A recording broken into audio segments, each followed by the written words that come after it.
Olá, Magna. Olá, Guilherme, tudo bem? Tudo bem com você? Tudo ótimo.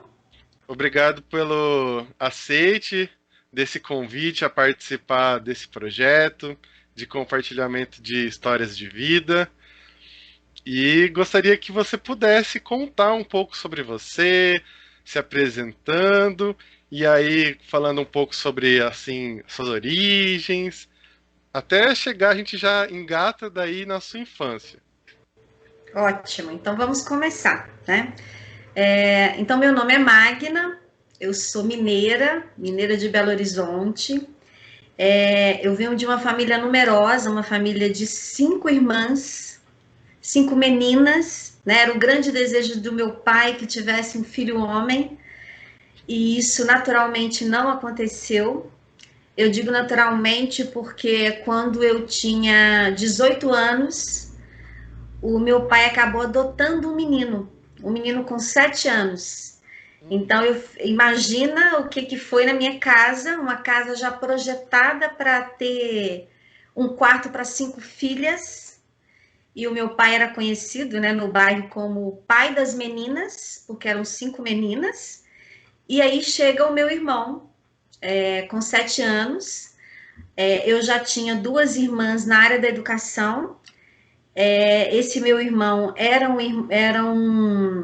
a família era uma família que vivia na rua, eles não tinham moradia fixa, e a gente resolveu acolher após a morte da mãe. Então essa criança chegou na minha casa sem ser alfabetizada. Então de cara a gente já se apaixonou, né, por um menino, porque realmente era um menino muito cativante, muito curioso. Então era tudo que uma família de educadoras e futuras educadores queria, né? Uma criança muito curiosa e que dava doido para aprender. Então, de cara a gente já começou a alfabetizar, né? Eu tinha uma irmã que já era pedagoga e já começou a alfabetizar. E aí a minha família ficou completa, né? O pai, a minha mãe, as minhas 5 irmãs e o Reginaldo, que é o meu irmão adotivo, que hoje tem 34 anos. Então, foi um período. Na verdade, se a gente for falar de infância, né? Foi um período muito feliz. A gente imagina uma casa cheia de bonecas, né? Porque era isso, né? Uma casa de menina. E meu pai era sempre muito cuidadoso com isso. Eu lembro que a gente não tinha boneca para todas, né? Nós não tínhamos bonecas individuais, mas a gente sempre tinha uma boneca que ia passando, né, de irmã para irmã. Isso era muito comum. Não só os brinquedos, como as roupas, né? Então, isso era muito comum nas famílias numerosas.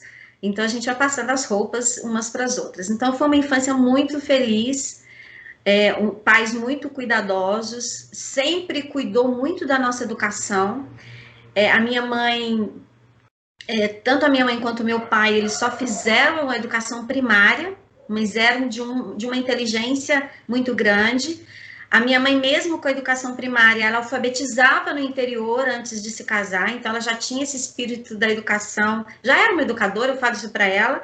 Então ela sempre despertou isso na gente. Ela falava, tinha que cuidar, a gente não precisa, ela falava, não precisava ser brilhante, mas precisava ser esforçado. Então a gente tinha isso. Então não tinha ninguém assim, nota 1000 na família, mas nós éramos muito esforçadas. E até por um desejo para atender o desejo da minha mãe, né? Então a gente entrava na escola alfabetizados, porque ela cuidava disso antes. A gente está falando de um tempo em que não tinha essa coisa de entrar para a escola com 5 anos, a gente entrava com 7, né? E era sempre assim, a gente já entrava com 7 anos alfabetizado, porque a minha mãe fazia isso antes. Então isso era muito bom. Sempre escola pública, né? Uma família grande, o meu pai é operário, então a gente tinha que estudar em escola pública, mas a gente superava porque tinha essa dedicação muito forte, eu acho uma cobrança da minha mãe para ser esforçado e não ser o melhor, né? Era uma coisa bem diferente. E foi assim durante toda a minha educação. Quando chegou o ensino médio, vem sempre aquela indecisão, né? Hoje é mais fácil, né? Você tem o ensino médio e depois você vai fazer a decisão do que você vai fazer na sua vida profissional. Não era assim. A gente decidia o que ia fazer no ensino médio, já definia um pouco da sua carreira para frente. E não tinha muitas opções, né? O que, que a gente tinha de opção de ensino médio? Magistério, contabilidade, e como eu estava lá nos anos 80, surgiu um novo curso técnico. Eu era muito curiosa, falei, no magistério todo mundo faz, contabilidade também. Surgiu técnico em processamento de dados. Você imagina, eu vou ver computador muito tempo depois, mas a gente já fazia esse curso, né? Então, eu fiz o curso médio, de ensino médio, técnico em processamento de dados.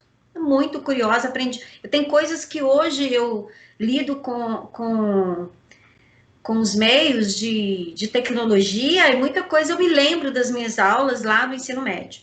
Então, eu fiz esse curso, e com o objetivo de logo terminar o ensino médio e trabalhar, né? Esse era o desejo. E quando eu me formei, logo eu já comecei a aproveitar o ensino médio. Eu fui para trabalhar no escritório de contabilidade. E eu cuidava de notas fiscais, de coisas muito ligadas ao que eu havia aprendido no ensino médio.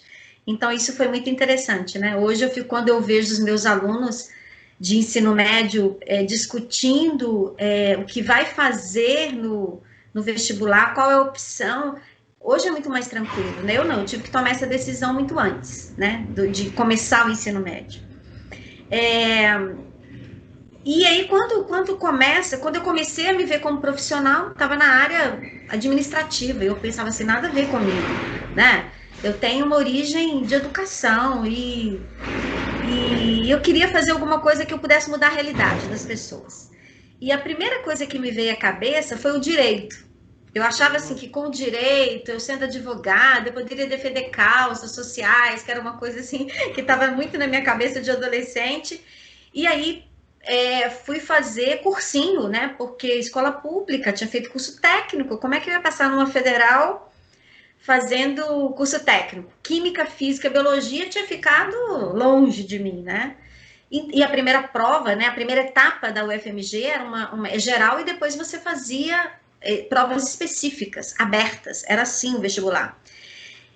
E no cursinho, eu comecei a estudar muito história, porque história era a segunda etapa do direito na federal, aqui, né, no UFMG. Então,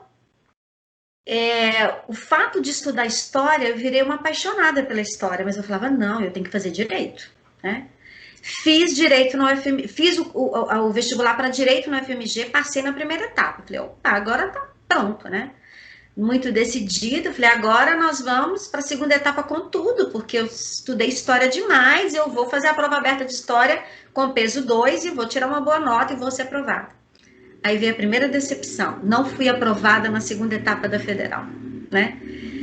Só que eu tinha feito o vestibular para PUC Minas, e esse vestibular tinha feito PUC Minas e tinha feito uma outra universidade, Newton Paiva, que é uma universidade que a gente tem aqui em Minas.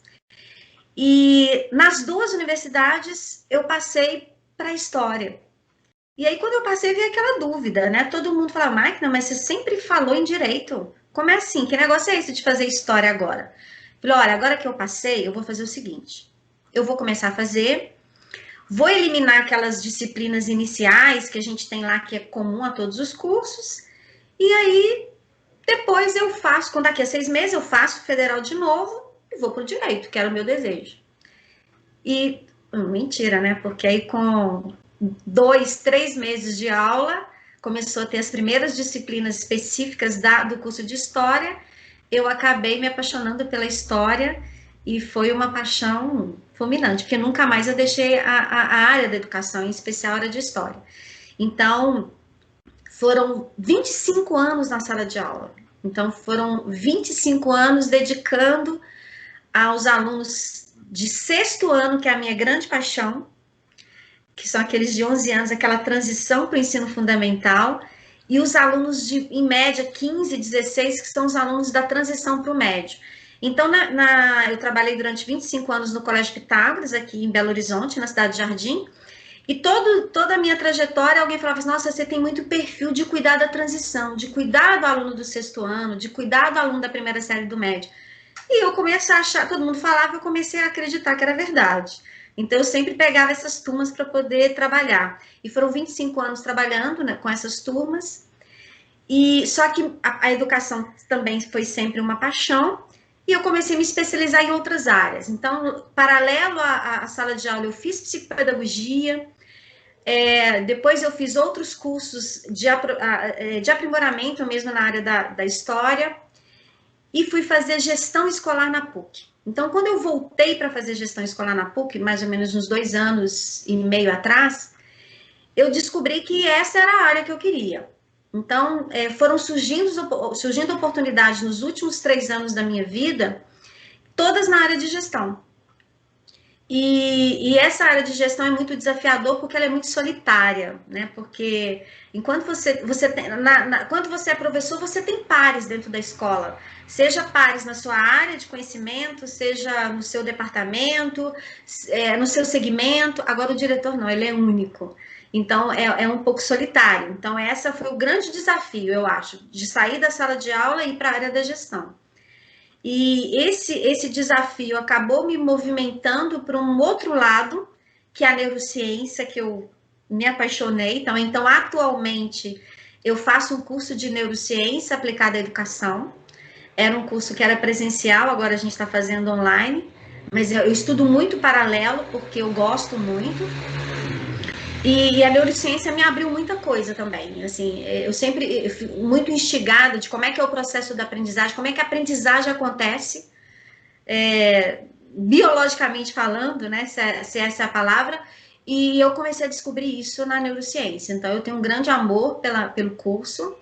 Estou aí já quase terminando. Então, é uma coisa para o futuro, né? Já que a gente está falando um pouco de perspectiva para o futuro. Como eu já fiz psicopedagogia, no futuro eu gostaria muito de trabalhar com crianças com dificuldade de aprendizagem. Eu acho que dá para juntar a minha experiência de professor com a psicopedagogia que eu já fiz, mais esse campo da neurociência, acho que eu consigo ajudar. Eu já tenho esse olhar, né? Sempre tive, eu acho que agora eu só formalizando esse olhar que eu sempre tive. E é muito desafiador a gente pensar no atual momento que a gente está vivendo, porque hoje eu sou uma gestora do Colégio Embraer, de Botucatu, faço gestão de uma equipe que eu ainda não conheço, né? Então, isso é muito... Jamais imaginei que eu iria passar por isso, né? De eu assumir a gestão de uma escola em que as pessoas não conheciam o meu trabalho, eu também não conhecia o trabalho das pessoas. Mas o mais interessante é que deu certo. Eu posso dizer que deu certo, né? A gente está iniciando agora uma última etapa letiva, organizando todos os processos, e eu tô me sentindo muito à vontade. É como se eu tivesse presencial. O trabalho é dobrado, são muitas reuniões, são muitas demandas, mas eu acredito que está dando certo, né? Que a gente está conseguindo fazer diferença na vida desses estudantes que estão nas suas casas, né? Então, estou sempre pensando em alguma coisa para aproximar esses alunos cada vez mais desse processo que não é fácil para eles também, que é assistir aula à distância. E falando no futuro, né? Se a gente for pensar o que eu espero para os próximos anos, primeiro eu espero estar na educação, né? Em qualquer lugar que me colocar, eu gosto muito daquela frase que a gente tem que florir onde é plantado. E eu gosto disso. Então, assim, qualquer lugar da educação que me colocar, eu quero ser feliz lá e florir, ou seja, modificar o lugar em que eu estiver. E para os próximos anos, eu acredito que nós teremos uma educação muito melhor, né? Se tem alguma coisa que a gente pode tirar de positivo, se é que podemos tirar alguma coisa de positivo de um momento que a gente está vivendo, é que a educação deu um salto, né? A tecnologia foi para dentro das escolas, a tecnologia foi para dentro das casas, das famílias. Então, eu acho que isso é o grande ganho. Eu acredito que nunca mais a gente consegue sair desse modelo, viu, Guilherme? De pensar que daqui a alguns anos a gente vai dizer, gente, a gente jamais poderia imaginar que a gente teria tanta facilidade de fazer aulas online, né?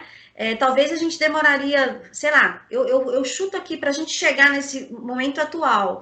Se não fosse a pandemia, talvez uns 10 anos de educação, para a gente chegar no momento em que a gente está vivendo agora. Então, eu penso num futuro muito melhor. com o IDEB melhor, né, com Prova Brasil melhor, com os nossos índices do PISA melhor, né, com alunos mais conectados, mais conscientes e também protagonistas do seu processo de aprendizagem, porque ele vai perceber, ele aprendeu agora durante o período da pandemia que ele é protagonista, porque ele pode ligar a aula online e não ficar conectado, fazer outra coisa, ou ele pode aproveitar.